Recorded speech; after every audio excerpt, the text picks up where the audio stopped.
Eu acho que até vocês que são os profissionais, vocês devem ter muitas dúvidas ainda, porque é uma coisa nova, né?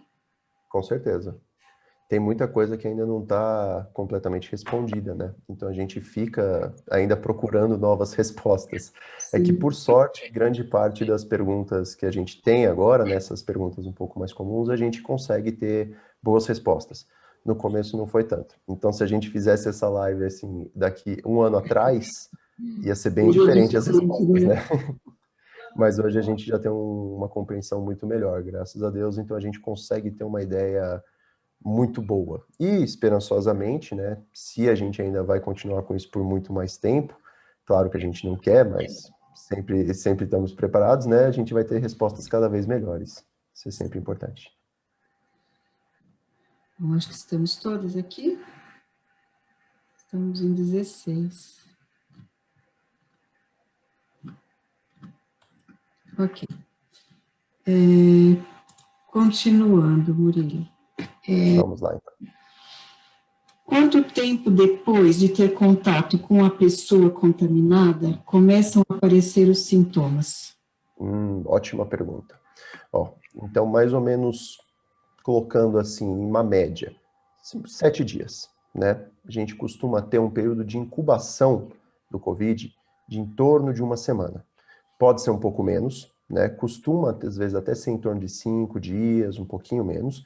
Pode ser mais. Então, assim, tem aquele período que a gente fala de até 14 dias, que é o período máximo que a gente viu, né?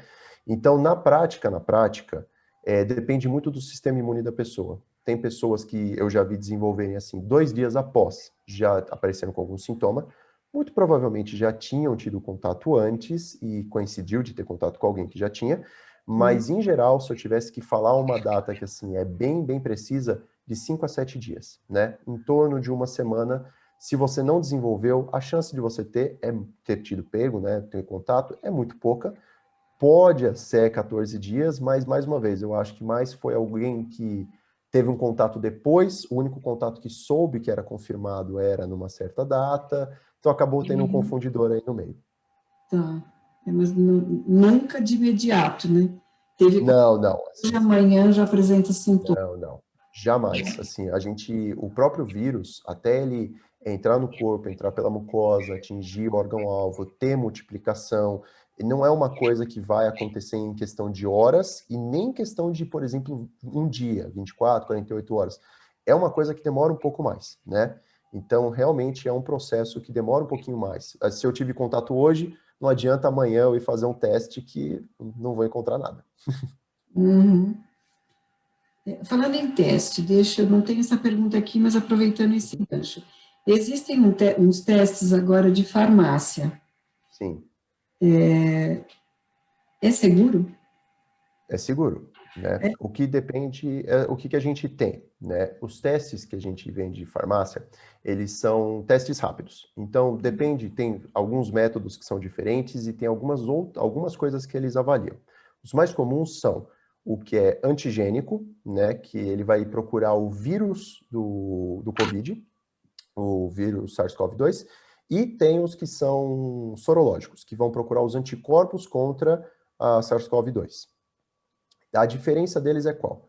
O que procura o antígeno, você consegue fazer no começo do quadro. Então, assim, comecei a ter sintomas hoje. Você espera aproximadamente 3 dias, né, 2 a 3 dias, e faz esse teste. Aí, se ele vem positivo, é COVID. Se ele vem negativo, muito provavelmente não é. E se você faz o sorológico, que são os anticorpos contra a COVID, eles vão começar a apresentar esses anticorpos depois de uma semana do começo dos sintomas, né? Então, assim, é aquele que é IgM e IgG. Então, uma semana depois do começo, vai começar a apresentar esse IgM, que é um anticorpo de fase rápida, e o IgG, que é o anticorpo de fase tardia, ele vai começar a ser apresentado lá no depois de 15 dias para um mês. Ele é bem mais tarde mesmo, né? Então, basicamente, a sorologia é para ser feita mais tarde. O antigênico, mais cedo. Mas como eles são testes de farmácia, eles são testes que são mais simples, a chance deles virem errados é maior, né? Tanto para errado para dar positivo e não tem, quanto para errado para vir negativo e você tem. Então, o que eu recomendo? Sempre que tiver sintomas, sempre que tiver alguma coisa a mais, pode até fazer esses testes como uma triagem, uma avaliação grosseira de alguma coisa que está acontecendo. Mas diagnóstico, confiar, certeza, é sempre com teste laboratorial, sempre no hospital, com acompanhamento da equipe de saúde. Eu te pergunto porque a minha netinha teve um caso de Covid na escola dela, e ela teve uma dor de garganta, dor no corpo, e minha filha medicou, e ela melhorou. De um dia para o outro já estava bem, mas a minha filha ficou cismada e comprou esse teste na farmácia e deu negativo. Uhum. Assim, a gente tem uma desconfiança que esse teste não, entendeu? Foi meio fajuto, porque... Pode falar. Não, pode falar. Não, pode falar, pode falar. Não, é assim, a gente fica com medo, porque, inclusive, para não ter contato comigo, porque a mãe depois teve os mesmos sintomas que a minha neta, o pai teve depois, você entendeu? Então, pode até ser uma gripe comum e todo mundo pegou em casa.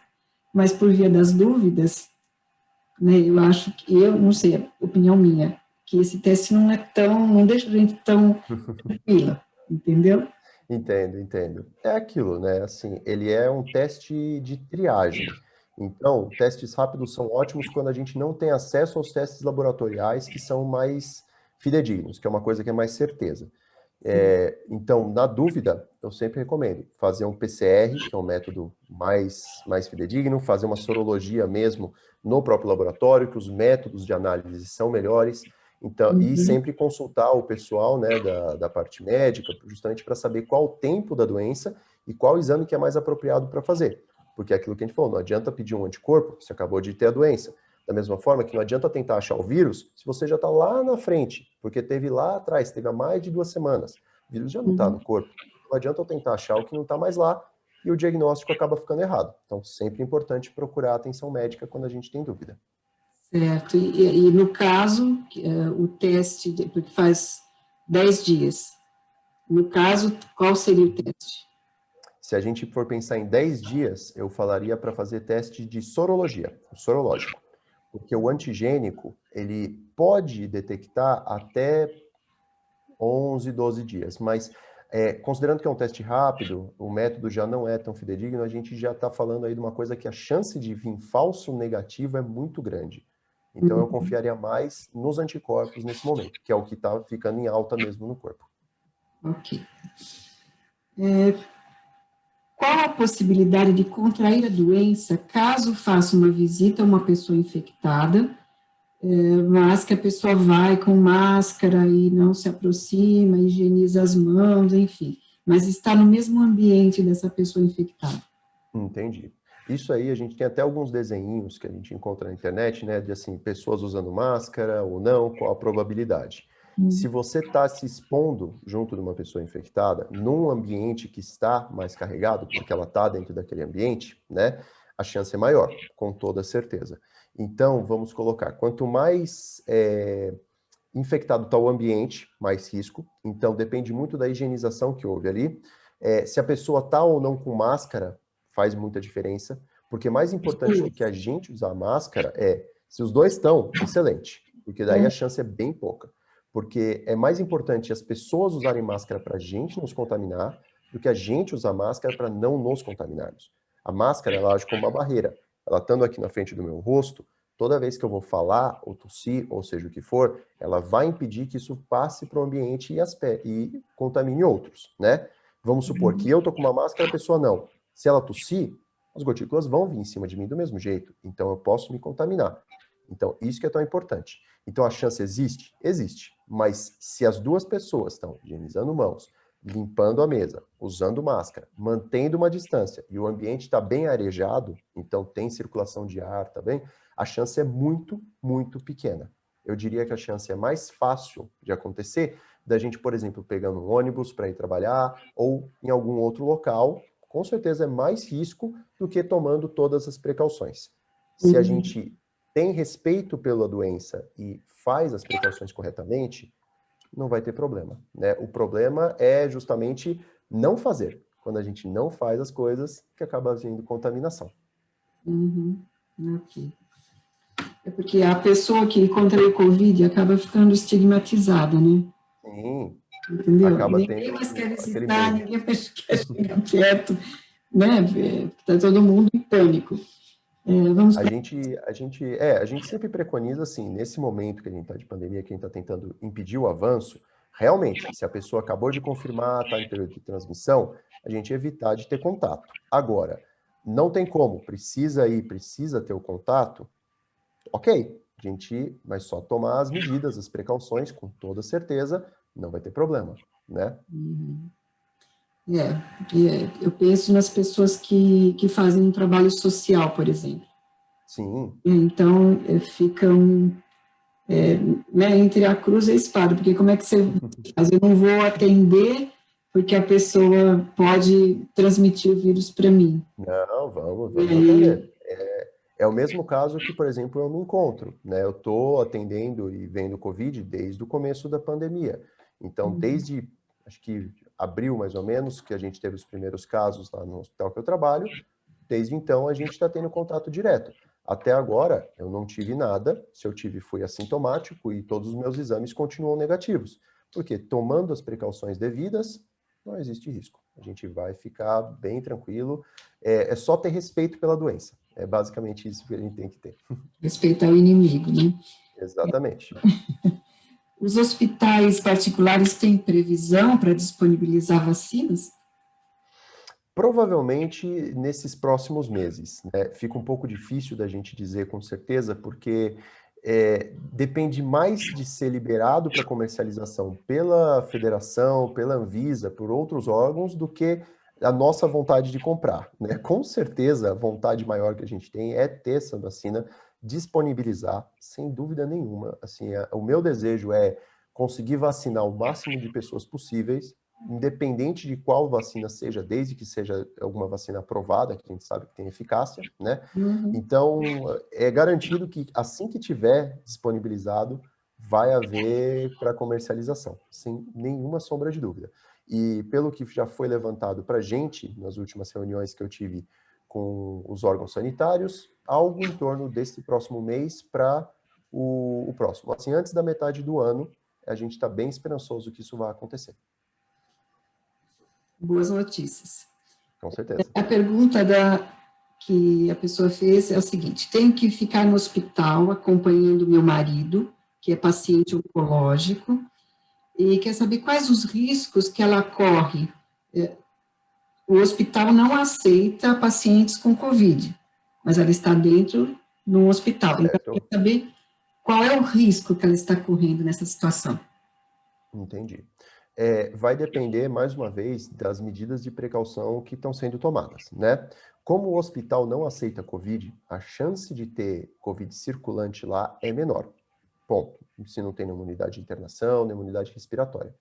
Mas, dentro de qualquer hospital, independente da gente ter ou não a unidade, a gente toma várias precauções. Então, é uso de máscaras, higienização, isolamento, todas aquelas coisas para a gente realmente evitar que você tenha transmissão, porque a gente pode sim ter pessoas que pegaram externamente, que pegaram em outros hospitais que trabalham, pacientes que frequentaram outros locais, pacientes que têm a doença e não têm sintomas, então nem sabem, na verdade, que estão com coronavírus.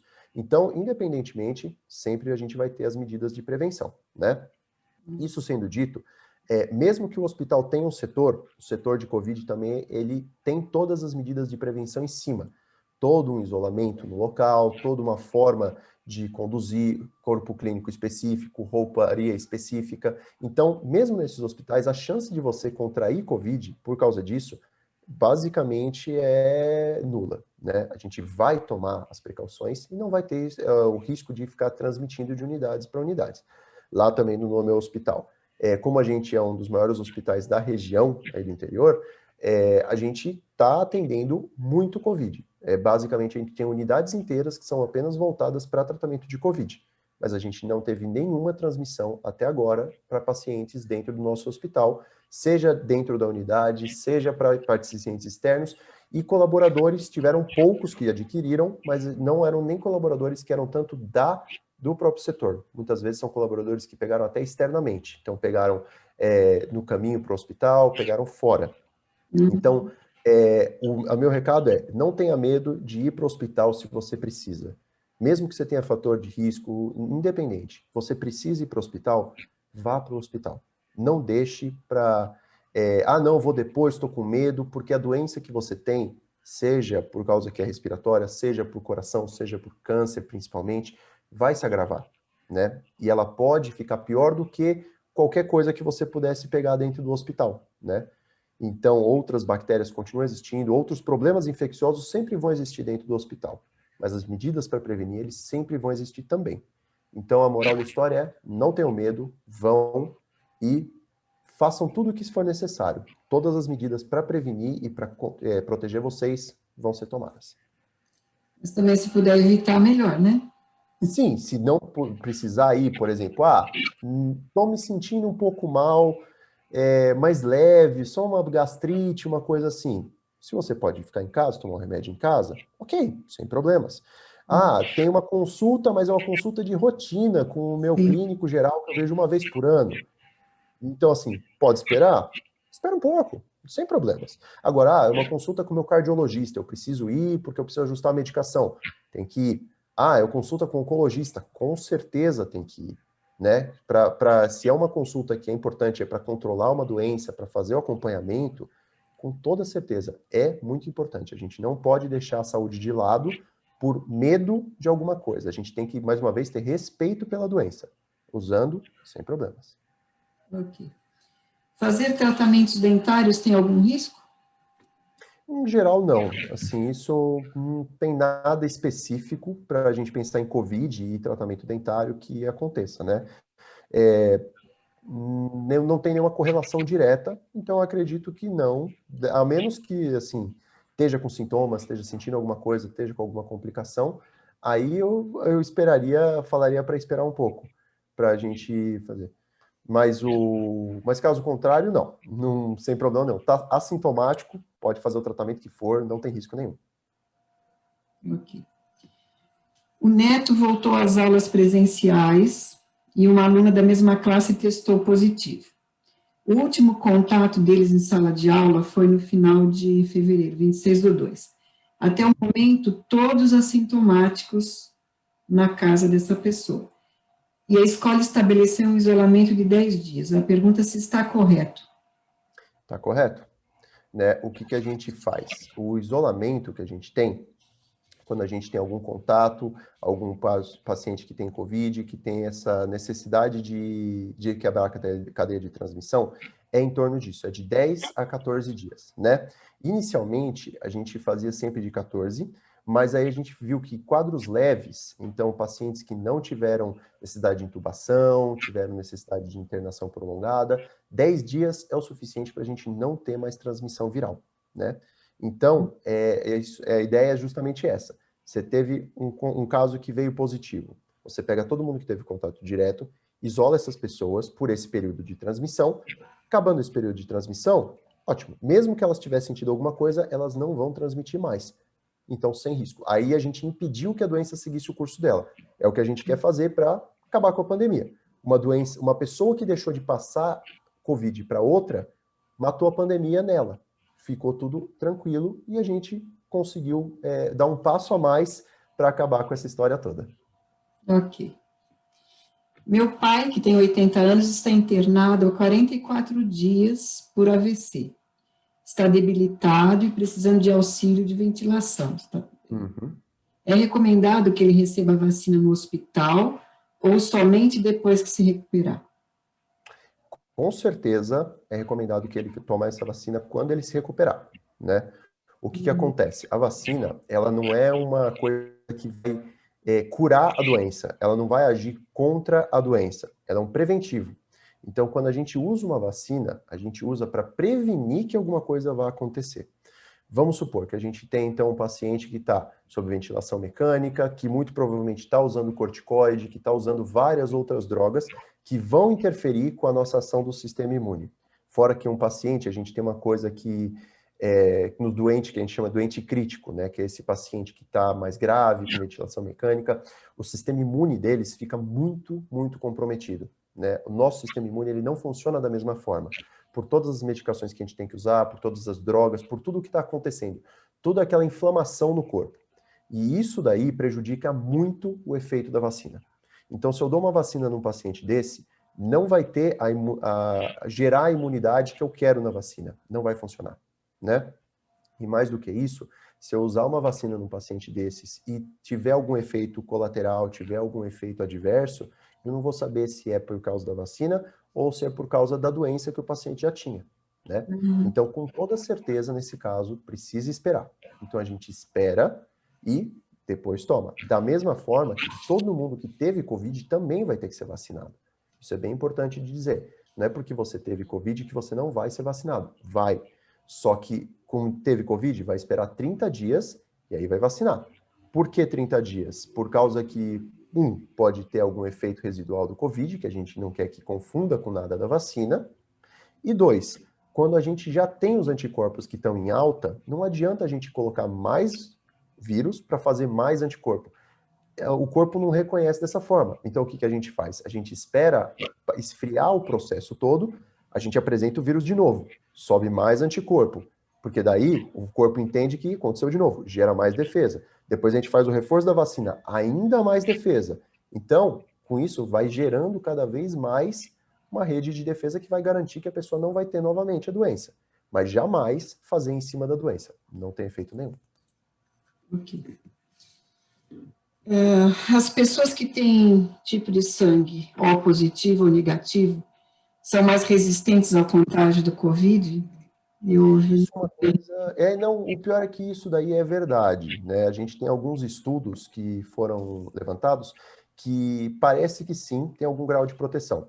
Que nem a gente já falou, os vírus, eles são um pedacinho de DNA ou RNA envolto numa cápsula proteica que tem algumas proteínas, né? Essas proteínas são o que entram junto as células têm os receptores, você encaixa a proteína no receptor, o vírus entra na célula e causa os efeitos. Nas pessoas que têm sangue A, essas proteínas são mais expostas. Então, parece que essas pessoas que têm sangue A têm mais risco de desenvolver a doença. Ao passo que quem tem sangue O, ele é caracteristicamente chamado de O, porque quando o pessoal descobriu, eles acharam uma proteína, chamaram de A. Acharam outra, chamaram de B. Tinha gente que tinha as duas, A, B. E tinha gente que não tinha nenhuma, chamaram de zero, mas que depois virou O. Então, gente que é sangue O é porque realmente não tem nenhum dessas proteínas de superfície. Quer dizer que tem qualquer problema? Não, absolutamente nada. Isso é um capricho do nosso corpo, mas que para o vírus é importante. Para ele conseguir adequar nessas células, parece que isso aí faz diferença. Então, essas pessoas têm um pouco mais de proteção. Quer dizer que não pega Covid? Não, pega Covid também. Entendeu? Não é, existem outras formas do vírus entrar na célula também, outras proteínas. Isso é uma proteção a mais. Da mesma forma que quem tem sangue A tem um pouco mais de risco, mas não é, nossa senhora, que risco absurdo. O meu sangue é A e, mais uma vez, eu não tive nada até agora. E eu tenho bastante disposição. Então, não é uma coisa que deve ser levada a ferro e fogo, é só mais uma curiosidade, por assim colocar. Ok. A pessoa contraiu Covid em novembro. Ela já está bem, mas continua sem olfato e sem paladar. Isso é normal? Isso pode, e a gente tem percebido em algumas pessoas que isso vem acontecendo mesmo, né? Que nem a gente comentou lá no começo, o COVID, ele tem várias manifestações que podem acontecer. Não só no pulmão, né? Também tem manifestações no corpo, e existem manifestações em sistema nervoso central, que são essas manifestações que mais nos nervos, né? Então, existem manifestações que podem acontecer, embora mais raras. O cérebro pode ter essa coisa do olfato, do paladar, que tem muito a ver com as terminações nervosas, né, gustativas, e, eventualmente, isso pode durar um tempo maior, né? Tem relatos de pessoas que ficaram meses sem sentir cheiro, sem sentir gosto, e depois foi voltando gradualmente. De corpo para corpo, né? De pessoa para pessoa, os efeitos são completamente diferentes. Então, eu não posso garantir que o que aconteceu comigo, ou o que aconteceu com 99% das pessoas, vá ou não vá acontecer com mais alguém, né? Depende muito de cada um. A analogia mais fácil que o pessoal tem é uma roleta russa, né? Você não sabe o que vai acontecer. Por isso, o importante é a gente ter o respeito e ter a proteção. Porque eu não quero pagar para ver, para descobrir se vai acontecer alguma coisa comigo. E se eu vou ter uma coisa, um sintoma mais grave, por mais que a maioria das pessoas tenha uma coisa que é mais leve, assim, a minha recomendação como especialista, não vale a pena arriscar. Não vale a pena a gente pagar para ver isso aí, com certeza. Então, quer dizer que volta, gradativamente vai voltar. Sim, a grande maioria das pessoas que a gente viu está voltando, né? Eu já tive alguns casos que apresentaram essa ageusia, né? Mas que isso foi diminuindo aos poucos e está retornando. Mas Covid é uma doença que deixa sequelas, né? A gente tem, nos casos mais graves, pacientes que têm sequelas pulmonares graves, pacientes que podem ter sequelas neurológicas graves, e, eventualmente, pode existir alguém que vá ter essa diminuição do paladar, do cheiro, e que isso não volte, porque houve alguma espécie de dano neurológico que é irreversível. Não é a regra, mas pode acontecer? Com certeza pode. A gente está tratando de um vírus, e mais do que isso, mutações de vírus que eventualmente podem ter efeitos diferentes mesmo. Por isso que é tão importante da gente ter a nossa proteção, ter a nossa consciência com relação a tudo, né? E no caso da memória também, porque eu trabalho com reabilitação cognitiva e estimulação. E tem muita queixa de quem teve o Covid que a memória Pode, né? também pode ser revertido ou também é uma incógnita. Então, aí fica até um pouco difícil de eu conseguir falar com certeza, porque depende muito de se a gente tiver algum estudo em cima, né? O que eu acho que são muito poucos ainda. Infelizmente, a gente não tem nada muito, muito correlacionado. Mas eu acredito que, a menos que tenha sido uma manifestação muito grave em sistema nervoso central, então, assim, foi uma pessoa que entrou em coma, teve convulsão, teve alguma coisa que realmente foi muito, muito importante no sistema nervoso central, geralmente não vai desenvolver uma sequela neurológica muito duradoura, né? Então, sim, eu acredito que pode, com certeza, com reabilitação, estímulo, fisioterapia, os outros, voltar ao padrão que a gente era antes. Só basta ter o tratamento, né? Basta ter assistência, com certeza. Ok. Quais são as sequelas que o Covid pode deixar? Então. Bom, é mais ou menos o mesmo assunto, né? As principais que a gente tem são as pulmonares, né? Sequelas pulmonares, indiscutivelmente, são as piores. Então, a gente ter uma diminuição da capacidade vital, a pessoa fica com falta de ar, fica com dispneia, fica com aquele cansaço que dura mais tempo. Uma coisa que é muito relatada também é essa coisa da anosmia, né, a dificuldade de respirar, de dificuldade de sentir o gosto das coisas. Tem muitas pessoas que têm doenças também do cunho imunológico, então a gente tem pessoas que desenvolvem ou abrem casos de doenças autoimunes, que é aquela lúpus, artrite reumatoide, porque tiveram um quadro do Covid e ele abriu o caminho para o corpo desenvolver uma dessas, a pessoa já tinha predisposição, e isso foi aquele empurrãozinho final que levou nesse ponto. E tem pessoas que desenvolvem também doenças de cunho hematológico, então doenças do sangue, distúrbios de coagulação, trombose, até trombose pulmonar podem acontecer também, né? Então, todas essas são coisas que são associadas ao Covid, que podem ser consideradas como sequelas, e que é o tão importante da gente ter o tratamento quando a pessoa fica grave, de ir para o hospital. Justamente, a gente não tem o tratamento precoce e a gente não tem um tratamento que age em cima do vírus, né? Mas a gente tem todos os tratamentos que a gente faz para todas essas coisas. Então, para inflamações pulmonares, a gente consegue usar corticoide. Para quadros de trombose e outros, a gente consegue usar anticoagulantes e antiagregantes. Para toda essa parte do neurológico, a gente tem a ventilação a ventilação mecânica para, se não está oxigenando, garantir que vai ter oxigenação dos tecidos, garantir que vai ter oxigenação correta do cérebro, todas as medidas. Isso é uma coisa que a gente já viu. O que muda o curso do Covid não é uma medicação, não é um kit, não é um tratamento preventivo, é uma boa assistência médica. É aquela assistência de qualidade com relação ao paciente, é garantir que ele vai ter leito de UTI, garantir que ele vai ter assistência de fisioterapia, garantir que ele vai ter uso das medicações para tirar a inflamação. É isso aí que salva vidas. né? É isso que faz toda essa diferença e é por isso que é tão importante da gente controlar para não ter os leitos todos lotados. Porque leitos todos lotados, a gente não vai conseguir dar essa assistência para todo mundo. Então, por isso que a gente faz toda essa luta para conscientização, né, e todo o restante. Olha, nós temos mais 2 perguntas que surgiram agora, Claro. e nós temos só 8 minutos também. A pessoa pergunta, diz que o marido dela fará uma cirurgia agora na próxima semana. Depois de quanto tempo da cirurgia ele vai poder tomar vacina? Mesma coisa que a gente olha com relação a que a gente falou da proteção, né? Eu esperaria pelo menos 30 dias, que é um período que a gente coloca aí para ter uma boa resposta, seja lá qual cirurgia que a gente for fazer, a gente já consegue ter um período que teve uma coalescência, o corpo já voltou, tirou aquele estado inflamatório, ainda vai ter, claro, mas não é uma inflamação imediata que está fazendo cicatrização, que está fazendo tudo aquilo, né? Não teve nenhuma infecção no hospital, já está fora, já está bem, com isso a gente vacinaria. Então, acredito que seja um bom intervalo a gente esperar pelo menos esses 30 dias, né? Não existe nenhuma urgência de tomar vacina se está tomando todas as precauções. Então, se tem o isolamento, se está higienizando as mãos, está usando a máscara, não vai pegar Covid. Então, pode esperar um pouquinho para a gente garantir que a vacina vai ter o efeito máximo. Ok. E a outra pergunta é, se meus filhos ficarem um fim de semana com parentes, na volta, quanto tempo eles têm que ficar isolados? É a mesma coisa que a gente tinha visto, né? Então, assim, vamos supor, ficaram com parentes.